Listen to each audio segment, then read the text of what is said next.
نحمده ونستعينه ونستغفره ونؤمن به ونتوكل عليه ونعوذ بالله من شرور أنفسنا ومن سيئات أعمالنا من يهده الله فلا مضل له ومن يضلله فلا هادي له ونشهد أن لا إله إلا الله وحده لا شريك له ونشهد أن محمدا عبده ورسوله أعوذ بالله من الشيطان الرجيم بسم الله الرحمن الرحيم إن الله وملائكته يصلون على النبي يا أيها الذين آمنوا صلوا عليه وسلموا تسليما زما ورونو په جمع درود شریف اللهم صل على محمد وعلى آل محمد كما صليت على إبراهيم وعلى آل إبراهيم إنك حميد مجيد اللهم بارك على محمد وعلى آل محمد كما باركت على إبراهيم وعلى آل إبراهيم إنك حميد مجيد ما تاسو ته د موز متعلق بیان شروع کړو نو الله رب العزت کومګ او تاسو لجون را نصیب کو نو ان شاء الله دا جمعه هم دی الله سبا جمعه بش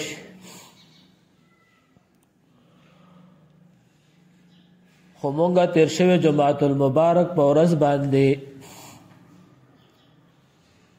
د موز متعلق دعای قنوت پورې رسیدلیو خو اوس په دې دعای قنوت کې اهم مسائل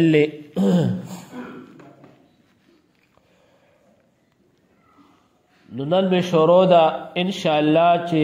سجده سهو متعلق بیان کوم چې په کوم ځای کې په دې انسان باندې سجده سهو واجبېږي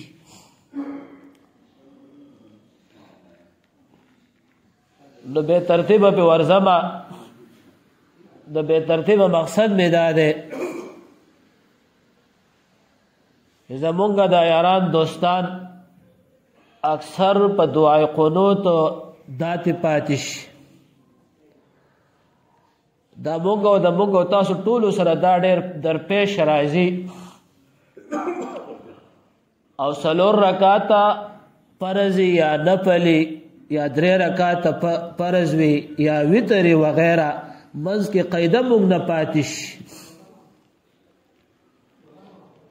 نو به په حساب نه پوهېږو چې اوس څه وکړو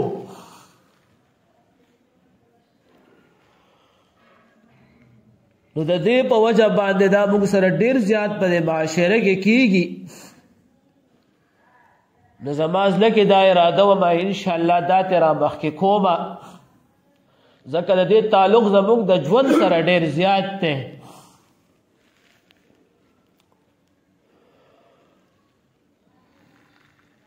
تاسو ته تیر شوی جمعۃ المبارک په ورځ باندې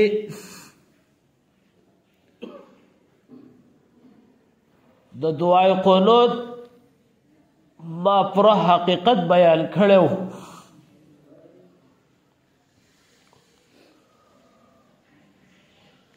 خو اوس په رمضان مبارک کې وتر یا بجماعت ادا کیږي او د رمضان مبارک نه ما سوا مونږ ټول یولس میاشتې دا وتر ځان له ادا کوو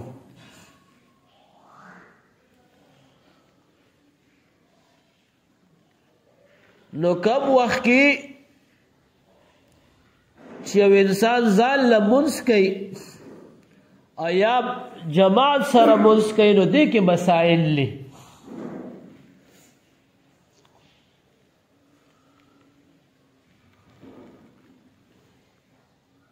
تیر شوی جمعۃ المبارک په ورځ باندې ما تاسو ته دا ویلو چې د یو انسان نه سهو وش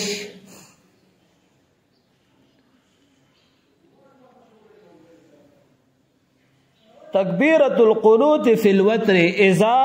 ترک تکبیرۃ القنوت فی الوتر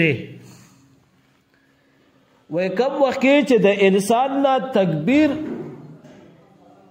ترک شي په وترو کې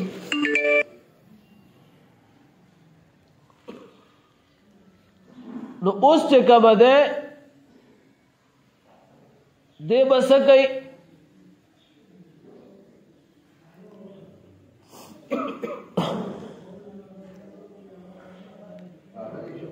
خو یو خبره ذهن کې یاد ساتئ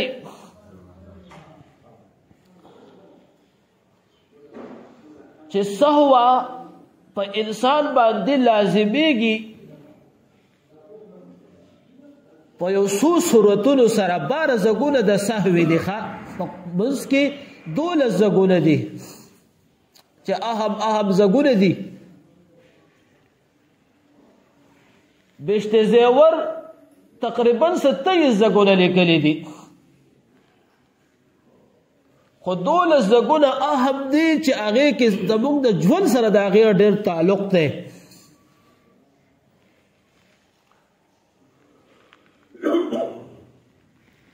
کچره دا یو انسان قصدن دعای قنوت پریدي یا چې کم ده دا وتر دا تکبیر پریدي او د سوچ دای چې راشه سجده سهو به وکم او ځان ته به اسانه کم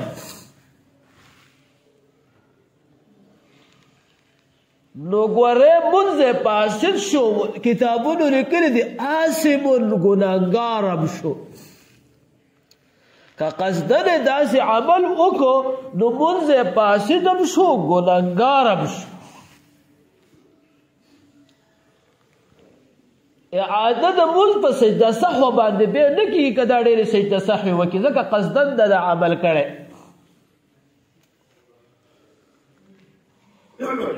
او که انسان له سهوتن وشي یره وشي رمضان مبارک ته موږ تاسو روزه ولدا تاسو په حد د خبره راولم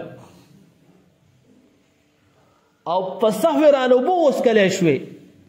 نو روزه خو سره نه ماتيږي اب دغه شانتی د موږ نه صحوه وشوله په منځ کې واپس را پیاد شو چې تا خو صحوه وشوه مال خدا خطا یې را وشوه نو بیا د هغې اعاده په صحوه باندې چې اعاده په صحوه باندې وشي نو موږ وشو او که صحوه پکې ونه شوله نو موږ فاسد شو دوباره به کې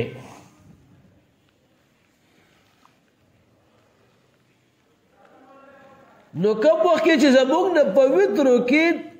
تکبیرۃ القنوت ویر شي تکبیر چې کوم د موږ لاسونه وچتو اللهم انا نستعينك دغه زیاده پاره په وترو کې او دا موږ نه ویر شي ډایرک رکوع ته لاړ شي اوس په دې کې ځان پوي کوي ډایرک رکوع ته لاړو کو په امامت باندې د منځ کوو او کزال له د منځ کوو که امام خطا شو دغه ته د مقتدی خطا شي څه پروا نه شي خو که امام خطا شو او یا یو کس ته منفرد د ځان له منځ کې دی خطا شو نو سجده صحوه پر راله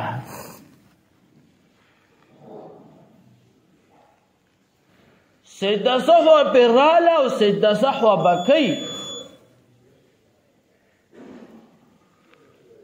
نو په دې صورت کې به د دعای قنوت لپاره د خطاش رکوع ته لاړ چې رکوع ته لاړو نو دې به اوس واپسې کې د دعای قنوت لپاره واپس نه اوچتېږي چې زما نه خطا وشو زه به د دعای قنوت لپاره اوچت شم چې دا ووایم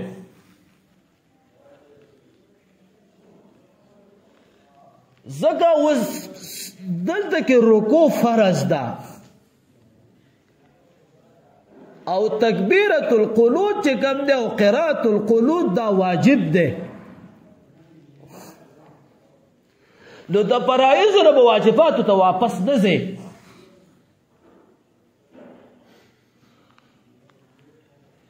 نو که چېرې امام صاحب جماعت باندې موږ له په وترو جماعت مونځ راکوي یا داسې وتر قضا شوي دی جماعت راله راکوي د رمضان المبارک، او یا په رمضان المبارک کې راله امام صاحب جمع راکوي د وترو، او په دې صورت کې امام صاحب ډایرک رکوع ته لاړ، تکبیر یې ونه کړو د قنوت،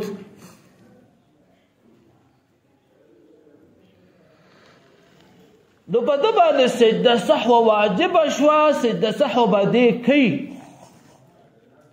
چې سجده سهو یې وکړله نو لمونځ یې صحیح شو،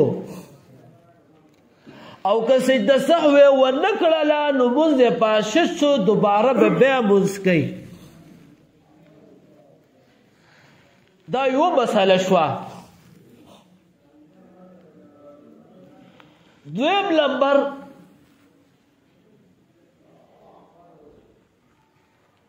کتابونو لیکلی دي چې یو کس ځان له لمونځ کوي او دعای قنوت تکبیر د ده نه هیر شو او ډایرک رکوع ته لاړ،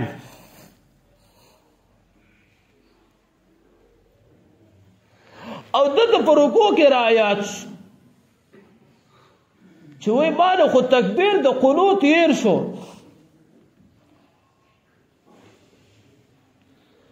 نو په دې وخت کې په ده باندې سجده سهو راله.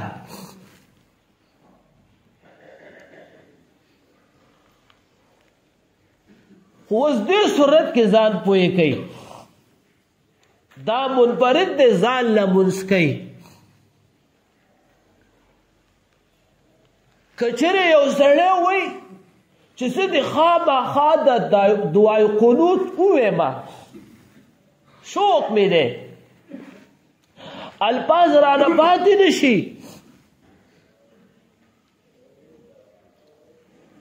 نو علماء لیکلي دي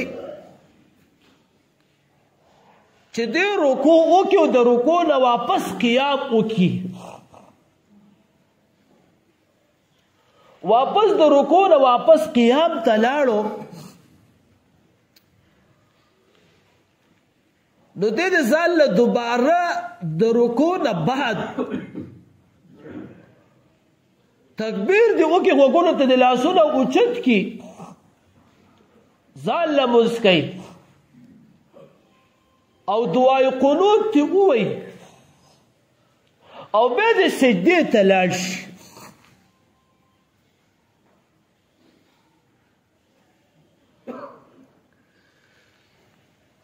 بیا دا مسله بیا واورئ.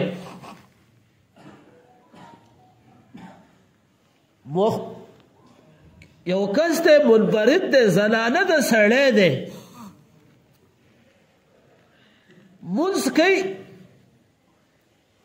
وتر کوي، او په وتر کې د ده نه تکبیر د قنوت هیر شو او ډایرک دی رکوع ته لاړ، دلو رکوع کې رایات شو چې زما له خو دعای قنوت هیر شو، نو سجده سهو په ده باندې راله، سجده سهو به کوي، خو دا سړی شوقي دی چې یاره زه دعای قنوت وویمه، د الفاظ ورسومه، نو دې کس رکوع وکړه او د رکوع نه واپس دې قیام ته لاړ، ځکه ترتیب ته صرف ساقط شو، ترتیب او اصل سجده سهو پې راغلی ده، قیام ته لاړ، نو الرډي دې په قیام کې دی او دعای قنوت لوستلی کېږي په قیام کې، نو دې غوږونو ته لاسونه ویسي، تکبیر دې وکړي او بیا دعای قنوت اللهم انا نستعینک دغه د نواله بالکفار ملحق تک الفاظ دې ووایي او واپس دې سجدې ته لاړ شي. رکوع شوی دا دا هغه کس دی چې ځان لمونځ کوي او که یو سړی وایي چې یاره بس اسم سجده را باندې راغلی ده دعای قنوت نه ویمه د ده نه صحو شوې د رکوع ته لاړ رکوع یې وکړه او قیام واپس شو د قیام نه واپس سجدې ته لاړ دعای قنوت ته پاتې شو پرېښوستو خو ګوره دا زه تاسو ته سهون خبرې کوم که قصدن د عمل چا وکړو ګوره په سجده سهو مونځ صحیح کېږي نه بیا دا سهون خبرې دي د یېرې خبرې دي نو په دې صورت کې دې دعای قنوت ونه لوستو پرې پاتې تی شو تکبیر دې پاتې شو د دعای قنوت نو د ده مونځ دی د سجده سهو وکړي او د ده مونځ صحیح شو سجده سهو به دې په کم ځای باندې کوي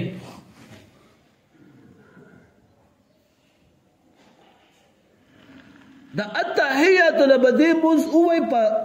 قاعده کې دی په قاعده کې دي تر اشهد ان محمدا عبده ورسوله پورې به مونځ ورسئ د دغه ځای پورې د ده د مونځ ویل واجب دي او د هغې نه پس به که امام نو یو طرف ته به سلام وګرځئ او سجده سهو ته به لاړ شي دو سجدې به وکړي او که مقتدین علماو لیکلي دي بیا یا مقتدی نه یا ځان له سړی مونځ کوي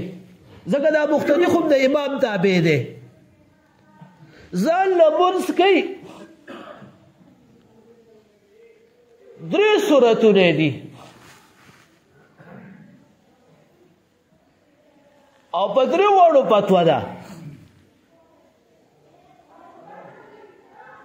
اشهد ان محمدا عبده ورسوله پورې مونځ ورسو دا امام مالک صاحب مذهب دا دی او دې سلام نه ګرځئ دواړو طرف ته بس ډایرک سجدې له لاړ سجده سجده سهو ادا شوه مونځ یې ټیک شو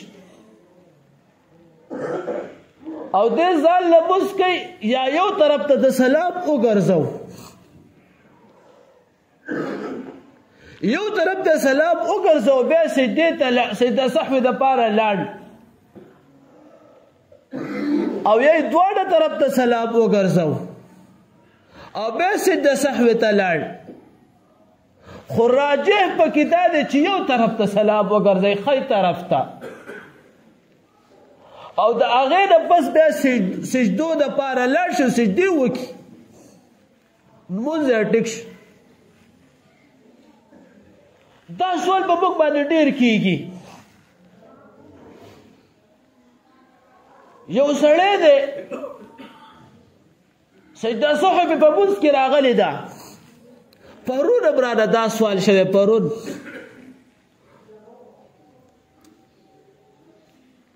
په مونځ کې په انسان باندې یو څلور سجده سهو راغلی خطا دې وشوه ډېر هر ځای کې دې خطا وشوه اوس به څه کوي دې به څو سجده سهو کوي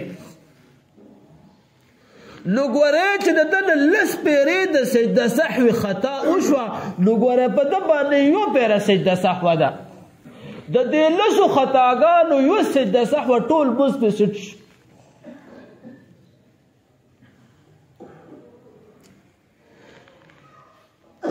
د یو سړي نه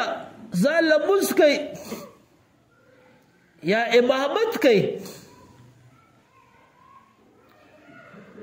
اشهد ان محمدا عبده ورسوله پورې د مونځ رسولی دی سجده سهو کوي دا پې لازمه شوې ده او دله ير دي الله درود شریف وویل دعا یې وویله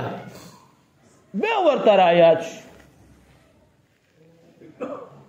نو دې وخت کې د یو طرف ته سلام وګرځئ او سجده صحوه یې وکړه او مونځ ټیک شو یو سرت یو مسله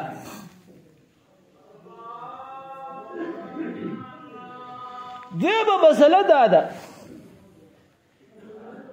یو سړی لګیر دی اللهم ربنا اتنا فی الدنیا دا الفاظ یې ختم کړو سلام یې وګرځو او بیا ورته رایاد شو چې وایي په ما خو سجده صحوه راغلې وه اوس دلته کې ځان پوه کوي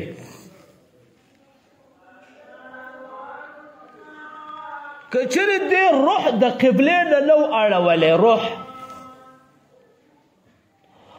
مطلب دا دی د ده دا ډانچه چې کومه دا دی د قبلې نه اړولی راړولی نه و اخوا دې خوا شوی نه وي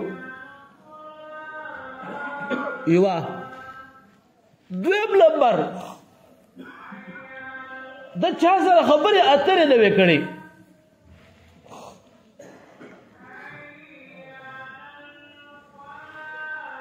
که چېرې د خپل ذکر او اذکار هم کړی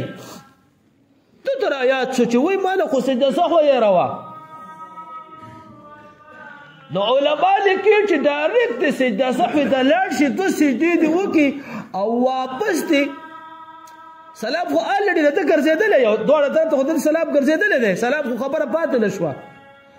ده ته بیا رایاد شو نو ډایرکټ د سجده صحوې دپاره لاړ شي او سجده صحوه دې ادا کړي سجده صحوه دې ادا کړي او بیا دې اللهم ربنا دغه ځای ته دې مونځ ورسوي او واپس دې سلام وګرځئ مونځ ټیک شو خو خبرې پکې دا دي دوه خبرې پکې اهم دي چې د روح د قبلې نه نه یې ګرځولی او خبرې نه یې کړي که چېرې ده یو 15 منټه 10 منټه ټیم ولې نه تیر کړی وخت یې زیات تیر کړی دی او لاس دی اب دا پروا نشته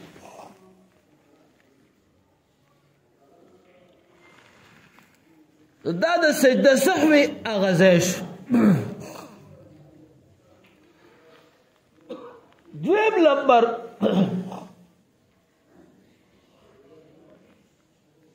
زموږ او تاسو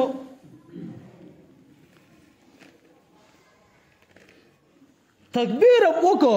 د دعای قنوت دپاره مو تکبیر وکړو تاسو ته ما دا ویلو چې دا تکبیر واجب دی په وترو کې نو بیا به د دعای قنوت مقدار لټیم هلته تیرې اذا ترک قراءة القنوت في الوتر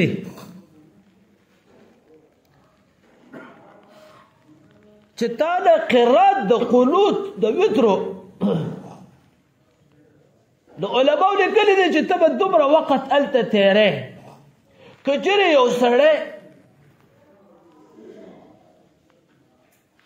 ده له دعای قنوت ورځي نو دی به د دعای قنوت قرات کوي اللهم انا نستعینک ونستغفرک معاشره کې ډېر خلک داسې دي چې هغې له نه ورځي اوس به څه کوي نو بیا د علماو د خدا به زده کوي دی به خپل کوشش کوي که دا بوډا دی که ځوان دی او که نوجوان دی خو اوس دلته کې په ده باندې لمونځ فرض دی لمونځ خو ادا کوي لګیا دی نو اوس دې صورت کې به دی علما وایي چې خیر درې پیرې د صورت اخلاص ووایي قل هو الله احد صورت ولا ورځي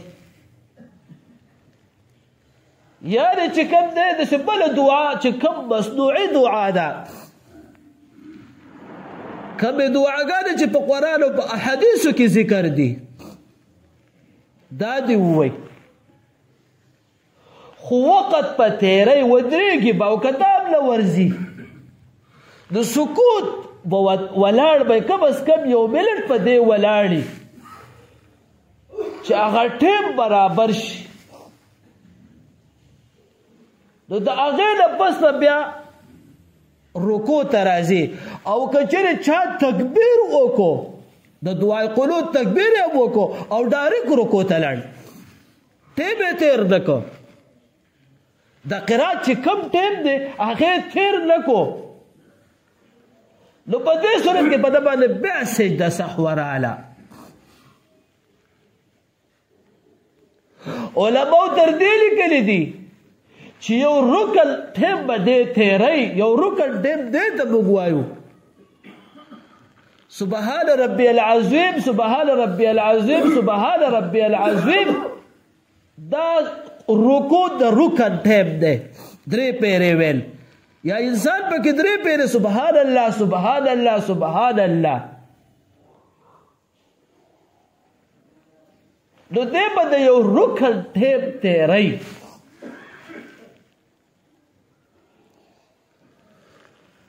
نو د هغې نه پس به بیا په ده باندې سجده سهوه نه راځي او که چېرې ټیم یې تېر نه کړو ډایرکټ رکو له لاړ نو بیا به سجده سهوه کوي نو دا هغه مسایلو چې زموږ او ستاسو د دعای قنوت د ژوند سره ډېر تعلق دی او